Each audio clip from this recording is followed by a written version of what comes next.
உழுபவனுக்கு நிலம் உரிமையாக்கப்படுகிறது. உரிமைக்காரருக்கு நஷ்ட ஈடு நிலத்தின் பெருமானத்தின் 1/4 பங்கு. என்ன நியாயம்? விளைச்சல் காலத்தில் நிலவரி விளைச்சலில் 1/6 பங்கு. 2 ஆண்டுகள் தொடர்ந்து விளையாமல் போனால் குடும்பத்தின் தேவைக்கேற்ற மானியம் வழங்கப்படும். பெரிய மாளிகைகளில் சிறு எண்ணிக்கை கொண்ட குடும்பங்கள் வாழ்வது கூடாது. ஒரு பகுதி அவர்களுக்கு போக மீதி பகுதியில் குடிசை வாழ்வோரை கொண்டு வைக்கப்படும். குடிசைகளை என்ன செய்வது? தேவையில்லாத காரணத்தால் குடிசைகள் கொளுத்தப்படும். தொழிலில் முதலீடு செய்பவர்களுக்கு லாபத்தில் 10% மற்றவை தொழிலாளர்களுக்கும் பிரித்து தரப்பட வேண்டும். அப்படி என்றால் பணக்காரர்களே இருக்க மாட்டார்கள். தவறு. பணக்காரர்கள் இருப்பார்கள், ஏழைகள் இருக்க மாட்டார்கள். 5 வயது ஆன உடனேயே குழந்தைகளை கட்டாயமாக பள்ளியில் சேர்த்து விட வேண்டும். தவறினால் பெற்றோர்களுக்கு தண்டனை உண்டு. வசதி இல்லாத பெற்றோர்களை என்ன செய்வது? அவசரப்படாதீர்கள். பள்ளி படிப்பு முடிந்து தொழிலில் ஈடுபடும் வரை மாணவர்களை பராமரிக்கும் பொறுப்பை அரசாங்கம் ஏற்றுக்கொள்கிறது.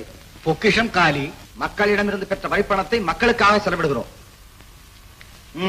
படியுங்கள். கலப்பு மனம் செய்வோருக்கு அரசாங்க செலவில் திருமணம் செய்து வைக்கப்படும். கலப்பு மனத்தில் பிறக்கும் குழந்தைகளுக்கு அரசாங்க உத்தியோகத்தில் முதல் சலுகை அளிக்கப்படும். பிச்சை எடுப்பதும் குற்றம், பிச்சை இடுவதும் குற்றம். விவசாயிகள் குடும்பம் ஒவ்வொன்றிற்கும் 1 வீடு, 5 காணி நிலம், 2 காளைகள், 4 கோட்டை விதைநெல், 1 கலப்பை தரப்படும். விவசாயிகளையே பார்க்கிறார் மன்னர். நகரத்தை பற்றி கவலையே படவில்லையே. நகரத்தில் உள்ளவர்களுக்கு ஒரு உதவியும் இல்லையா? அவர்களை பற்றி எங்கே கவலைப்பட போகிறார்கள்? முழுவதையும் கேளுங்கள். அதேபோல் நகரத்தில் வாழ்பவருக்கு திறமைக்கேற்ற தொழில் கொடுக்கப்படும். ஒவ்வொருவருக்கும் தேவைக்கேற்ற ஊதியம் கொடுக்கப்படும்.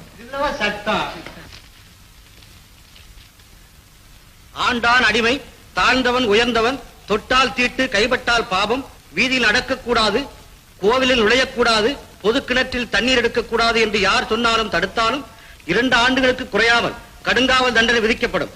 கற்பழித்தால் தூக்கு தண்டனை. எல்லா குற்றவாளிகளும் கருணை மனு சமர்ப்பிக்கலாம். ஆனால் கற்பழித்தவனுக்கு மட்டும் அந்த உரிமை கிடையாது. இந்த சட்டங்களை நாங்கள் எதிர்க்கிறோம். தேவையில்லையா? இந்த சட்டங்கள் உங்களுக்காக மட்டுமல்ல. உங்கள் அபிப்பிராயம் என்ன? எங்களுக்கு இந்த சட்டங்கள் தான் தேவை.